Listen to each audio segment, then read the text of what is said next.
काळे व तीक्ष्ण असलेला, गुह्य भाग काळा असलेला, पांढरा पाय असणारा, टोकाशी गोल असलेला अशुभ व स्वारीस अयोग्य समजावा.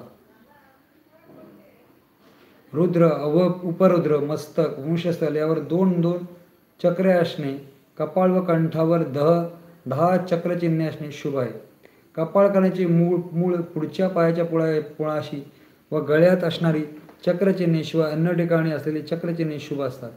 इंद्र, पोपट, चंद्र, पांढरा, काळा, सुवर्णकांतीचा, स्निग्धकांतीचा घोडे फार चांगले. मान लांब, डोळे लहान, कान लहान असलेले घोडे चांगले असतात. घोडा हा लक्ष्मीचा पुत्र मानला आहे. गंधर्व कुळातील मानला आहे. त्याला रत्नदृश मानले आहे. तो पवित्र असल्याने अश्वमेध यज्ञात त्यालाही आवाहन केले आहे. वृष, लिंब, बृहती, गवतीच्या माशिक यांसह सिंग, घोड्याचे कही, किडी, घाण व डोक्याला घाम येणे हे रोग बरे करतात. हिंगू, पुष्कर, मूळ, नागर, आम्लवदस, पिंपळी, सदैव यांनी युक्त असे गरम पाणी घोड्याच्या शूलावर औषध आहे. तगर, अतिविष्टा, मुस्सा, अनंत, बेल, मालिका यांचा काढा पाल्यास घोड्याचा अतिसार बरा होतो. पियुगू, सारिवा, साखर, बकरीचं दूध खलून घोड्यास पाजावे, त्याचा थकवा दूर होतो. तेलाने बस्ती घालावी, त्यामुळे द्रोणिका रोग बरे होतात. त्याच्या कोठ्याच्या शिराही वेधतात. त्रिफळा, डाळिंब, व्योष व गुळ सम घेऊन त्याचे गोळे करून घोड्यांना खाऊ घातल्याने त्याची शक्ती वाढते. घोड्याला पियुंगू, लोधरा, मध, वृषरस पाजावा किंवा पंचकोलाची खीर पाजावी, म्हणजे घोड्याला खोकला बरा होतो. अभ्यंग स्नान, ऊर्ध्वस्थान, स्नेहनस्या, वरती अशा प्रकारे क्रमाने उपाययोजना केली जात असता घोड्याचा ताप जातो. सूज आली असता त्यावर लोधरा, करंज, मूळ, मातुलू, अग्नी, नागर, कुष्ठा, लिंग, हिंग, बच, रसना या सर्वांचा लेप लावा. रक्तमेहर झाल्यास मजिष्ठा, मधुका, मनुका, बृहती, चक्तचंदन, त्रिपुशीची बीज, मूळ, शेंगाडे, कोरुक हे सर्व बकरीच्या दुधात उकळावे. दूध थंड झाल्यावर त्याचे साखर घालून पाजावे. नंतर खायला काही देऊ नये. दोन्ही प्रकारची हळद, मध, ज्योतिषमधी, पाठ, कृषा, कुष्ठ, गूळ, रवा, मूत्र यांचा लेप केल्याने जिभेचे दुखणे बंदते. तीळ, यष्टी, हळद, लिंबाचा पाला यांचा गोळा मधासह घातल्यास तो जंतुनाशक ठरतो. लिंबाचा पाला तूप घालून व्रणावर बांधावा, त्यामुळे व्रण बरे होते. जिभेला खाज सुटली असता वा वेदना होत असता तेलाने शेकवावे. मत्स्यडीमुळे लिंग दोष शमतात.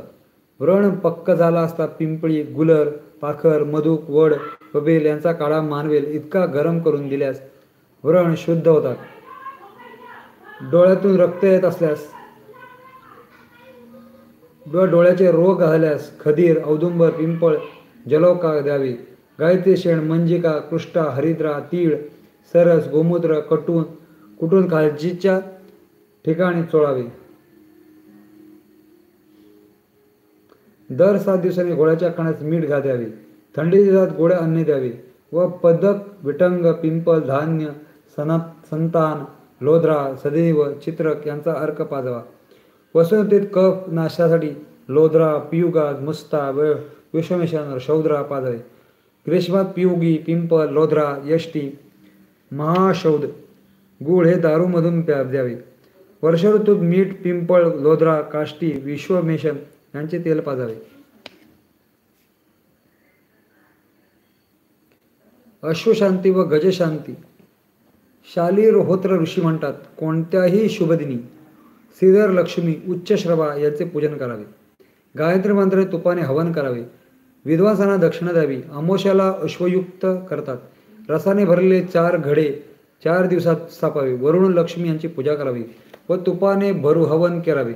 नैमित्तिक पूजेत मकर, घोडे, विष्णू, लक्ष्मी, ब्रह्मदेव, शिव, सोम, सूर्य, अश्विनीकुमार, उच्चश्रवा, अष्टदिक्पाल यांची पूजा करावी. पूर्ण भरलेले घडे हवन त्यांनी तृप्त करावे. तीळ, अक्षदा, तूप, सिद्धार्थ यांचा 100 आहुती द्याव्या. त्याविषयी उपवास करावा. अशा प्रकारच्या शांतीने घरातील अश्वसंख्या वाढते. अश्वांचे आरोग्य सुधारते. हत्तीचे रोग बरे व्हावेत म्हणून गजशांती करतात. पंचमील विष्णू, लक्ष्मी, ऐरावत यांची पूजा करतात. नैमित्तिक गजशांतीच्या मकर संक्रांतीला विष्णू, लक्ष्मी, ब्रह्मा, सूर्य, पृथ्वी, अनंत, स्कंद यांची पूजा करतात. हत्ती